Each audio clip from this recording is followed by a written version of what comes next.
Hey, Julie. So you were just starting to tell me about your dad. Was it your dad? Yeah, Asking you about what was the difference. That you said there's a big difference between having had a baby in the hospital and having a baby at home. yeah. I mean, apart from the first birth, sounds like it's normally a bit longer.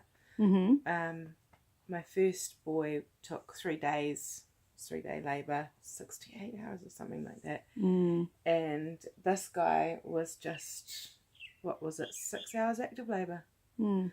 And I said to him, it's being at home, just that a woman's body needs to feel safe and relaxed to make the hormones that dilate the cervix and make a baby come, Mm-hmm. Mm-hmm. rather than, I think for me, there is fear with hospitals and the unfamiliar and strangers coming and going that mean there's no, yeah, there's no way my body could have relaxed the way it did at home. So feeling safe and comfortable to do whatever, be wherever, move around, and say whatever meant that I think I could be in that mental space that helped this little guy arrive a lot quicker and my body dilate and do the things it needed to do.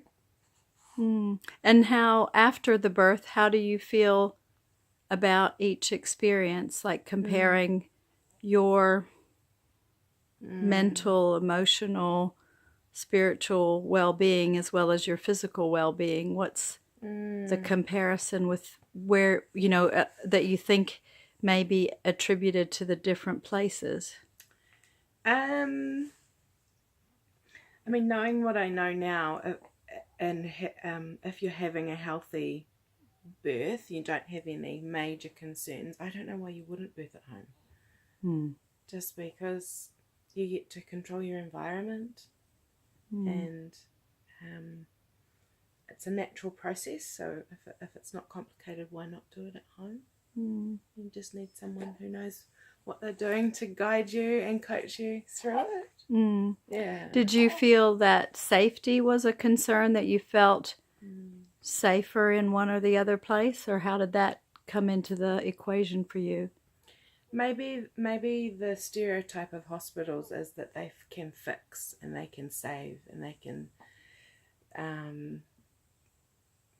if there's a sudden complication, maybe they're equipped to cope with those things. But now that I've kind of educated myself, I can see that a midwife could do most of the things that you need for a birth, unless there was a crazy complication, but that's so rare. Yeah. That to you, To it me, was home worth. feels safer. Yeah. So when you thought about it and read about it and understood what you were able to find out, it didn't feel like you were giving up safety to be at home? No, not at all.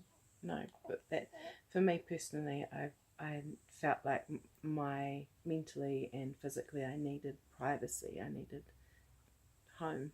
A safer, Safe, sort of more yeah. private, respectful, almost, like without Yeah, definitely. strangers coming in and out, or... Yeah, but if you're at home, you control who comes and goes, and to an extent, you can choose how you birth or where you birth.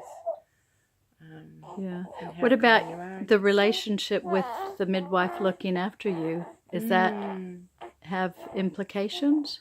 Yeah, I mean, I know you're really experienced, and from the birth, I can tell that you knew what you were doing, and that made me feel really safe. You kept really calm.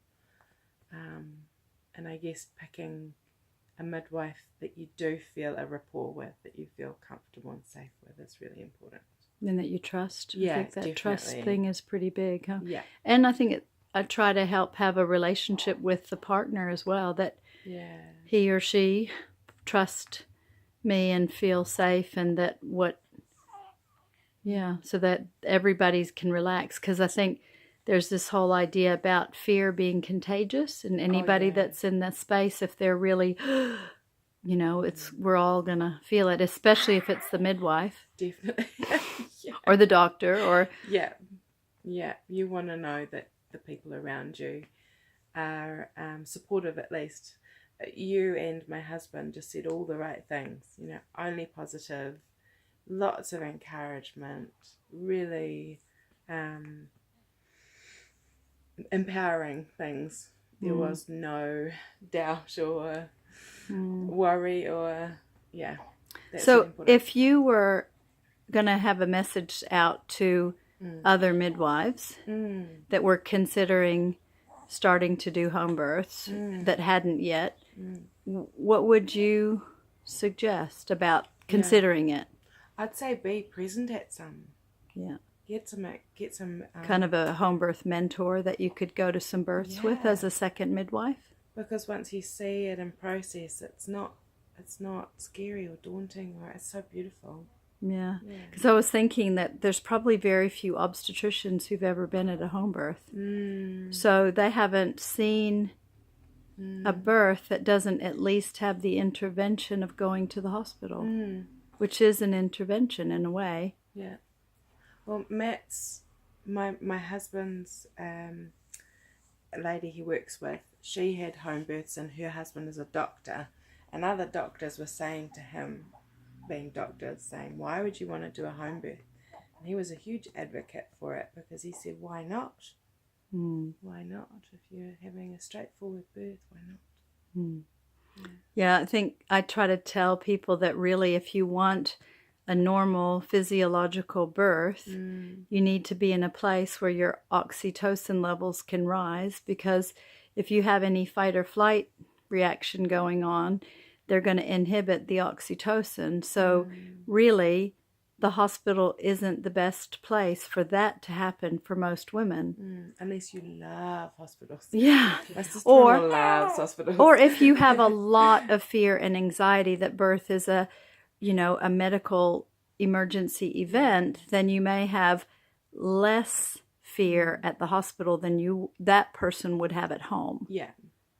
So I think it needs to be an individual decision, but I think, in general, birth is a normal physiological process, and that's what I'm trying to support as best I can. And I can do that easier at home. Definitely. Or in a birthing unit if home's not conducive. But it's the place for hospitals.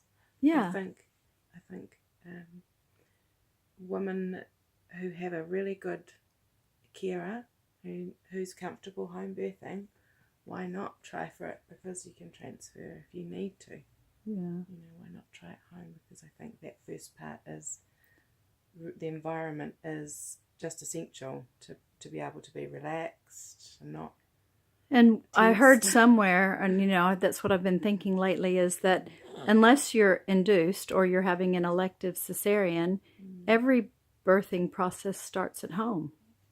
So they're all starting at home, unless anyway. Yeah. So why plan to go to the hospital necessarily if everything continues to flow in a normal way, but always have the hospital available as an option for when it's needed. And it's just having somebody there that you trust to recognize when that is. Yeah, that was really important for me, to know that you had the confidence to say, you'd said to me as well, if we need to, I'll make the transfer happen. That you know the signs, and you know how to look after my safety as well as my baby's safety, and that's important. Thank you. Thanks, Julie. You're welcome. Bye. What's the little man's name? You want to tell him? This is Bodhi. Yeah. Hello. And he's 2 weeks today, huh? And obviously doing very well. Aren't ya? Cool.